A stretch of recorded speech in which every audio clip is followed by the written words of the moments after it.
Joey Salceda, no, at yung ilang mga senador na gustong inuance yan, gawing IGL, no, IGL, ay ang laki ng tama sa kanya yan. Ang laki ng tama. Malaki na nga yung tama sa kanya nitong mga gut level issues na hindi niya mapresenta ng maayos sa kanyang SONA. 'Di ba? Oo. Yung issue ng inflation, issue ng wages, Pati issue ng EPIRA law, di corruption. ba? Pati yung EPIRA law, medyo malabo. Oo, EPIRA law, 'di ba? Yung EPIRA law, ang dami ng kanya ang dami ng assessment niyan. Sabi niya re-reviewin.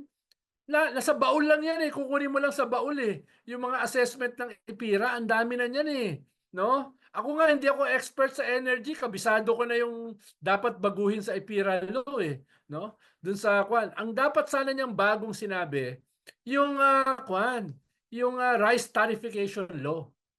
Dapat yun ang i-review. Dahil Actually, wala that's a very good point. Oh, oo, dahil talagang wala baksak siyang presyo ng imports. naidudulot. Di ba? Wala siyang naidudulot na kabutihan sa bigas, sa magsasaka, sa consumers. Yan ang dapat i-review. Yung EPIRA, ang dami ng review dyan I-implement na lang yan. Di ba? At ang nakikinabang dyan sa rice tarification, yung mga paborito mong pamilya, yung mga bilyar. No? Bakit? Ronald! Bakit? Bakit ito? Ito, Mark, kita dito balikan ko si Sir Ronald. Ako, Sir Ronald, yung mga DDS nagsasalita na pro Marcos daw tayo. Walang ya. Ang dami natin sinabi kanina pa, di ba? Mark, hindi ba parang weird yung mga SONA ni Marcos kasi usually, di ba, ang SONA is ibabash mo yung nakaraan na administration, di ba? Arroyo attacking ERAP. Pinoy attacking Arroyo until his very last SONA, di ba? Alam mo naman, and then Digong attacking still pa rin mga Dilawan until the end. Si BBM, dahil dito si unity ek niya, he's actually not allowing himself, right, to escape responsibility. Kasi rice tarification law, panahon ni Digong yung lumala yung situation niyan, di ba, Ronald? Pogo, legacy ni Digong yan. Nangyari sa... Pero because he's pretending there's still a unit team, even if hindi na nagpakita si self-designated survivor na nasa Europa na ngayon, di ba, parang he's shooting himself in the foot, di ba? Parang feeling ko talaga the strategy for Marcos is to go on the offensive talaga. Sisisin niya si Digong. Baka ayaw lang niya talaga Baka gusto niyang siya yung good cop Baka ganun na nga. It's not like walang tira kasi meron namang tira sa mga kakampi niya Baka ayaw lang niyang personally na siya yung gumagawa nung mga dirty stuff na harap-harapang makikipag kala Duterte, So ewan ko, baka ganun lang talaga yung niya yung personal na niya. Baka sa mga bataan ko na yan, sa mga tao ko na, ako na yung good cop, kayo na yung bad cop. Yun. Kaya hindi niya diretso diretso to kay Duterte. Actually, may banat naman siya, hindi lang ganun ka-direct. Within his conflict-averse persona. Diba? May mga pahapiyaw siya. Ayoko ng gano'n. Within his passive-aggressive persona, halimbawa, nung sinabi niya na bloodless yung kanyang anti-drug campaign, walang extermination. Ginamit niyang word extermination That was a clear jab do sa kanyang predecessor. Walang extermination, di ba? Yun yung sinabi niya, bloodless pero effective. Yun yung ikalawa, yung hindi ito kathang isip itong West Philippine Sea, di ba? Hindi ito kathang isip. We will not waver, no? Dahil ang tawag diyan ni Digong kathang isip, pirasong papel na dapat itapon sa basura, no? Tapos yung Pogo, malinaw naman nag-flourish siya noong panahon ni Digong. Yun lang ang gusto ni Big R, mas diretso, no? Katulad ng barubala natin dito sa ating episode, no? Dito kasi no mercy No mercy Matalang ni Harry Roque ang walang tama rito no? yung konting moments na tumitira si BBM, parang mas impactful tuloy kasi bihira lang siya humirit Exactly. So magugulat ka talaga kapag humirit na. Paano naghihintay lang yan pag ICC na, naghihintay lang yan pag so mas may impact pag doon na siya humirit kapag nagsalita na siya ng Ikaw kasi kasi Mark, nga, parehas kayo ng personality ni BBM, parehas kayong conflict averse. kaya medyo nagigets ko siguro eh. Oo nga, Baka feeling ko ayaw, sa atin ako tatlo, Pangulo, ikaw ako eh. masusunod dapat eh. Oo. Di ba? Kung ayoko makipag-away, kayo na Ako makipag-away rin, para conflict sa averse akin. din ako eh. Oo. Conflict averse ka pag walang sapuko. Ako may sapuko. No, pero Mark, di ba? I mean, eto na yung panahon niya to defend himself. Kasi I wanna be fair. Isa sa malaking dahilan na hindi niya maayos itong rice at saka food commodity issues, kulang na kulang ng pera ng gobyerno dahil ginastos lahat ng ginastos lahat ng COVID time, di ba? Dami niyang pwedeng sisisihin sa dating administration. Di ba? Or I mean, ginagawa ni Digong yan kahit unfair na nga ginagawa. And gumagana siya. I think people like Banat eh. Banat style sauna also to a certain degree because Pinoy also did that. Di ba Ronald? Until his last sauna, binabanat niya si Aroy. It works eh. That works. So feeling ko nagpapakamartir siya dito. He's taking all the punches. Quite unfairly, I would say. Because si Digong had really bad legacy. Itong mga DDS nagsasalita, parang ang ganda ng legacy nila kay BBM. Baksak economy, baksak ang fiscal resources, daming namatay, palpak sa West Philippine Sea, yung China ay naging spoiled na, di ba? I mean, all of these things. So feeling ko, Mark, I get what you're saying, but he's taking unnecessary punches. Tuloy, he's, 17 points behind Sara in terms of approval rating? That's insane. Ano bang ginawa ni Sara? Exactly, wala siyang ginawa kaya hindi siya sinisisi, di ba? Baka dapat siguro mas maingay lang yung mga nagpo-proxy na banat for him. Kasi parang hindi din ganun ka-effective. Pagod na si Ronald eh. Pagod na si Ronald. Tingnan mo, ayaw niya na Tama yung sa sabi gobyerno ni mismo, yung mga... Tama yung sabi ni Mark. At the very least, dapat meron siyang tigatira. Halimbawa, hanggang ngayon wala siyang spokesperson, Mark eh. attack dog. Diba? Wala siyang attack dog eh. Wala siyang political affairs. Tapos sa cabinet niya, wala namang nagdedepensa sa kanya o bumabanat, di ba? Walang ganun eh. So, puro mga congressman nga eh. Mga congressman yung umaatake, mga congressman yung... Ngayon lang ako nakita ng ganun eh. Di ba nagpe-press call sila tapos babanatan nila yung mga kalaban ng Pangulo. Andun yung pinsan eh. Yung pinsan na lang sa kabilang barangay ang nagdidepensa. Kaya yun. Kaya nga sabi ko nung interview ng isang araw, sabi ko, kailangan ng cabinet revamp. Cabinet revamp. Kailangan niya ng mga mas magagaling. Wait. Di ba si Gadon? Wait lang, may nag-comment. Bakit si Gadon? Hindi ba yun ang silbi ni Gadon, attack dog? Ano bang pinagagawa ni Gadon? Medyo nag-soften nga eh. Pero bumabanat-banat paminsan-minsan. Pero medyo, doon ako nagtataka kung kailan sila na nasa pwesto. Doon sila parang useless na sila. Doon sila nag, di ba doon nawala yung mga Talyano, doon nawala yung parating ko bakit nung eleksyon ang daming mga ganon, ang daming mga atake, negative dito, o galing ba doon sa kabilang kampo yun? Kaya nung sila na wala na silang, hindi sila makapagharap-harapan na barubalan doon sa kabila. Kaya doon talaga ako nagtataka.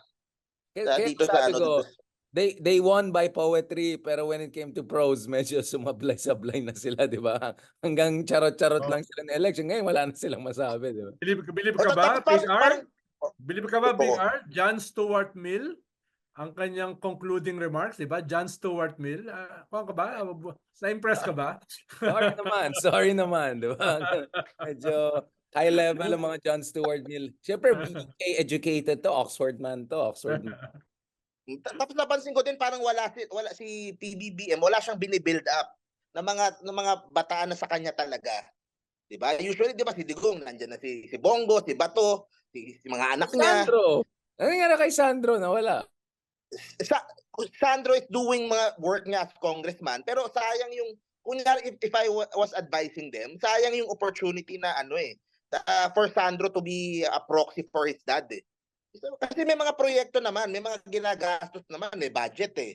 So, yun nga, wala kulang yung build up dun sa mga next generation na mga nila eh, na sa kanya talaga, na sa Marcos talaga. Kasi yung mga kaalyado nila ngayon, di ba, anytime, hindi natin, baka din, pero wala eh. Kasi sinusubukan nila kay speaker, di ba? Kaso si speaker naman, yung sa branding, hindi din maitama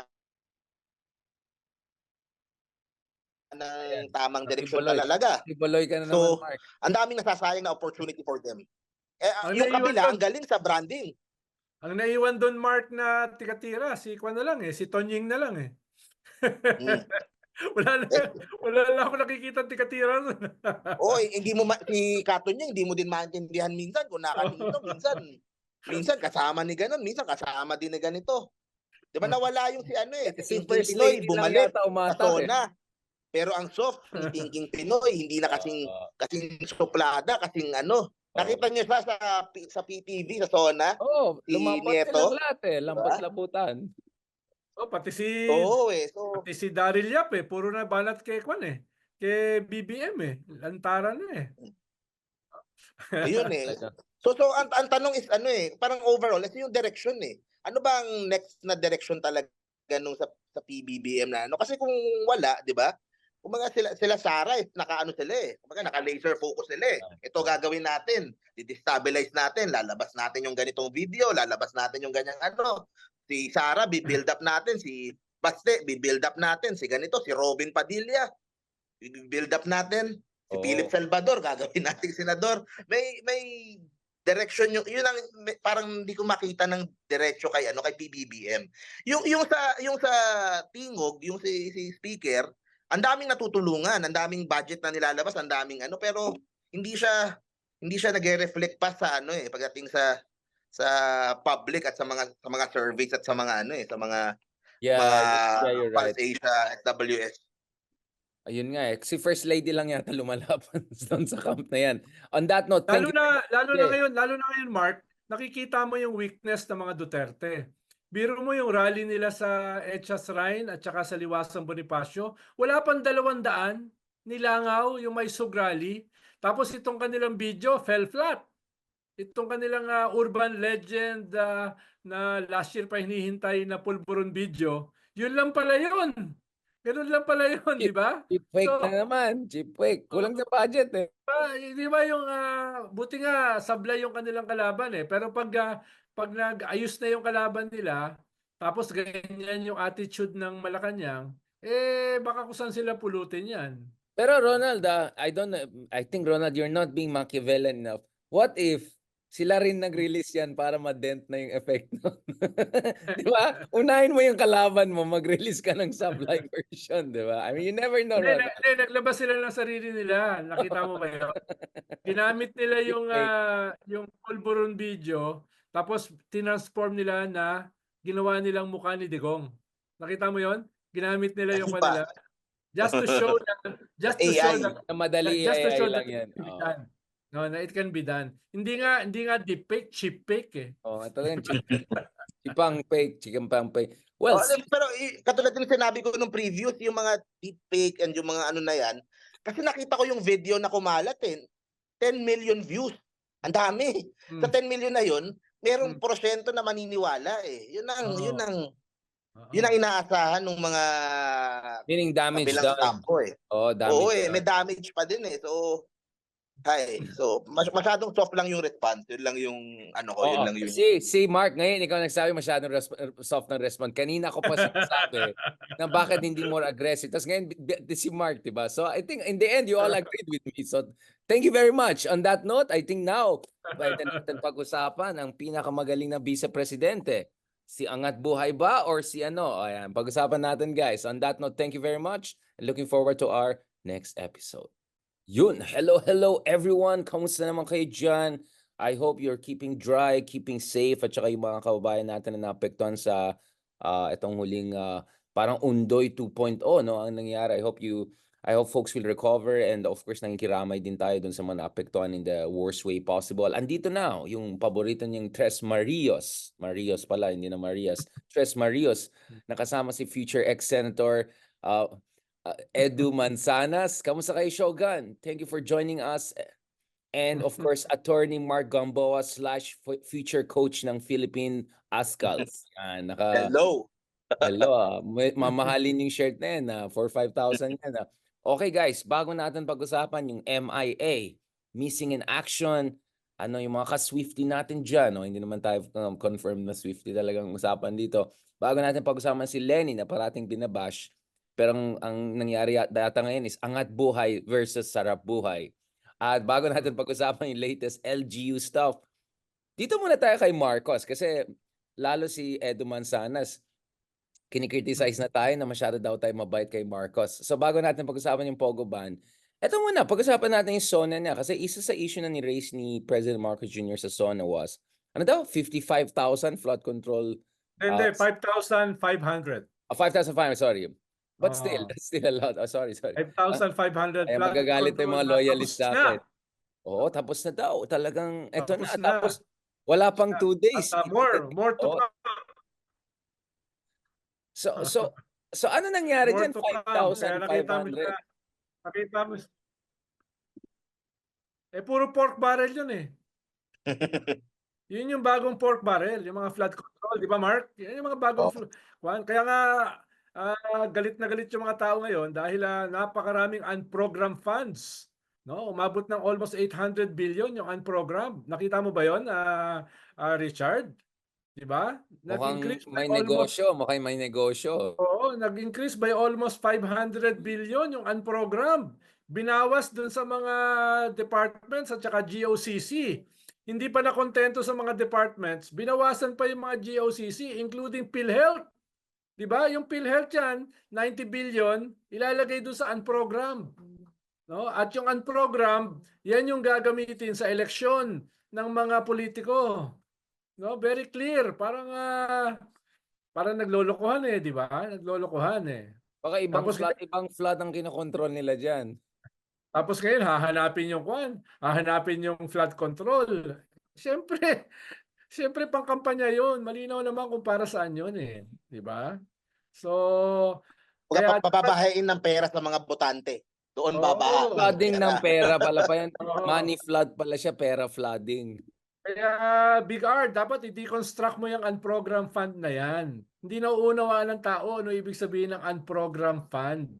Diba? I think naunawa ng tao after all that confidential funds. After all the confidential funds. Like, people get a sense na maraming mga funds dyan na hindi nasa-scrutinize or wala siyang itemized expenditure na pwede mo ilagay kung saan-saan, di ba? Kung nandyan si Ping Lacson, expose na yan. Actually, I suggest people walang to follow nag-expose ngayon sa Senado eh. Ng mga ganyan eh. Nakikinabang sila lahat eh. Nakikita ko din na narinig ko din nga, kasi pinakamadali yung sa flood control eh. Kasi unlike yung mga kalsada o makikita mo eh, kumbaga bubungkalin mo, ayusin mo. Labas yung baho kagad. Mahirap hindi katulad sa flood control, hindi mo naman nakikita kung ano nangyayari sa ilalim. So pwedeng kumbaga maximize yung nagiging profit minsan. Kaya yan na nagiging paboritong ginagawa na hindi naman natin alam kung ang punto diyan, it's not about siguro the quantity ng mga flood control projects eh. It's the quality siguro nung gagawing mga flood control projects ng gobyerno. Ang nangyayari nga dahil nga parang kanya-kanyang pork barrel, kanya-kanya direction din ng flood control, unlike na magkaroon ng isang direction lang o isang maayos na study, isang maayos na Mukhang naka-modem ka rin yata, Mark, mukhang hindi naka-modem. Wala rin. Ako kasi tumakas ako sa Cebu eh. Diyos ko, 10 hours kami naghintay sa airport. Grabe talaga nangyari sa atin. No? That was the craziest thing I've seen. No? I mean, despite all the...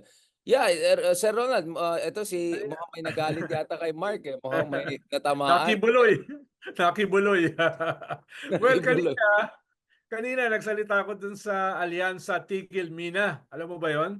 Nandun sila sa nandun sila sa Bacolod. Nagsalita ako sa kanila. Marami ako natutunan. Sa Japan pala, 58 to 60% ng lahat ng ulan, lalo na galing sa bundok, ay nasa-save nila at nare-recycle nila as power, no? As well as potable water, no? So nagtatayo sila ng mga dam dun sa mga bundok nila.